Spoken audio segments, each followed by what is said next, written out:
IELTS speaking পার্টের জন্য খুবই গুরুত্বপূর্ণ একটা প্রশ্ন নিয়ে হাজির হয়েছি। ভিডিওটি অবশ্যই প্রথম থেকে শেষ পর্যন্ত দেখবেন। এই ধরনের প্রশ্নের উত্তর আপনি নিজে নিজে খুব সহজে করতে পারবেন।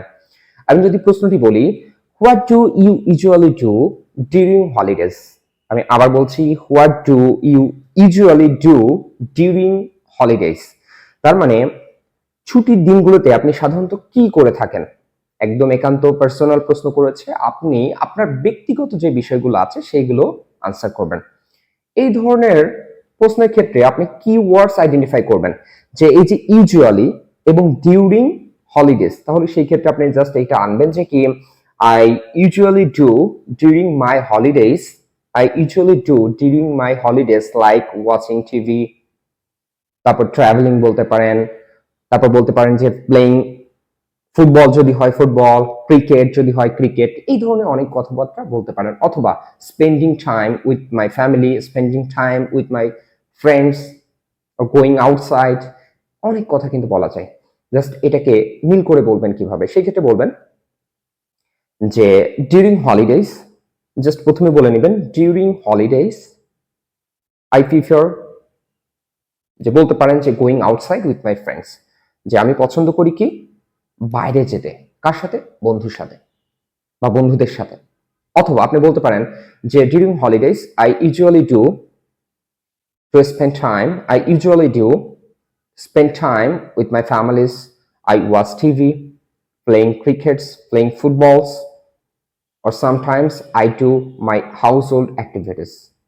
খুব সুন্দরভাবে কিন্তু এটার আনসার হয়ে যাবে যে কি ডিউরিং হলিডে, ছুটির দিনগুলোতে I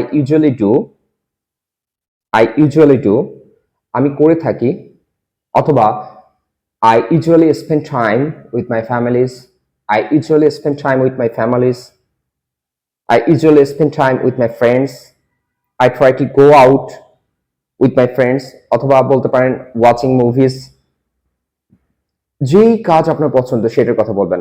Besides, I do my household activities, তাছাড়া আমি আমার গৃহস্থালী বেশ কিছু কাজকর্ম করি। এই ধরনের প্রশ্নের উত্তর এইভাবে যদি দেন তাহলে খুব সুন্দরভাবে কিন্তু উত্তর হয়ে যাবে। যেহেতু প্রশ্নটা বলছে what do you usually do during your holidays, যে আপনার ছুটির দিনগুলোতে আপনি কি করেন, সেই ক্ষেত্রে বলবেন during holidays I usually spend time with my families, watching TV, playing crickets, and besides I do my household activities, যে আমি আমার গৃহস্থলী কাজকর্ম করি।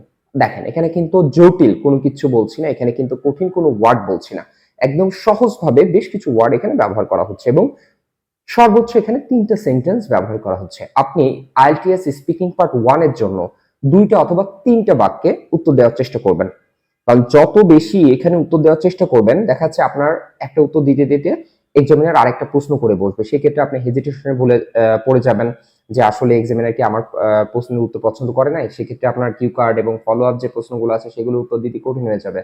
দ্যাটস ওয়াই আমি মনে করি 2টা অথবা 3টা বাক্যে আপনি সুন্দরভাবে আনসার দিতে পারবেন। শুধুমাত্র জিরো থেকে যারা আইএলটিএস স্পোকেন ইংলিশ শিখতে চান, মানে জিরো থেকে যারা দিতে চান তাদের জন্যই কিন্তু এই ভিডিওগুলো। আর যারা ফ্লুয়েন্টলি বলতে পারেন তাদের জন্য ভিন্ন কথা। যারা একদমই বলতে পারেন না, আসলে কি করব কি বলবো কিছু ভেবে পাচ্ছি না, তাদের জন্যই মূলত এই ভিডিওগুলো।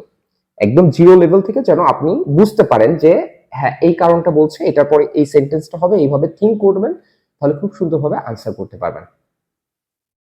আর এই ভিডিও থেকে যদি আপনি সামান্যতম উপকার পেয়ে থাকেন, আশা করি যে এই ভিডিও থেকে অবশ্যই পেয়েছেন। যদি সত্যি পেয়ে থাকেন অবশ্যই লাইক কমেন্ট শেয়ার করবেন, চ্যানেল সাবস্ক্রাইব করবেন। আর ঘরে বসে নিজে নিজে যারা আইএলটিএস এবং স্পোকেন ইংলিশ শিখতে চান, আমি মোহাম্মদ আমিরুল ইসলাম, আমি নিজে নিজে কোনো কোচিং সেন্টারে না যেয়ে যেভাবে শিখেছি সেভাবে আপনাদের গাইডলাইন দেওয়ার চেষ্টা করব। অবশ্যই আমার সঙ্গে যুক্ত থাকবেন, আমার চ্যানেল সাবস্ক্রাইব করবেন, ফেসবুক পেজ এবং অন্যান্য যে সোশ্যাল মিডিয়াগুলো আছে সেখানে অবশ্যই ফলো করে রাখবেন। নতুন কোনো এপিসোডে হাজির হব, ততক্ষণ পর্যন্ত ভালো থাকবেন, সুস্থ থাকবেন, আমাদের সঙ্গেই যুক্ত থাকবেন। আসসালামু আলাইকুম।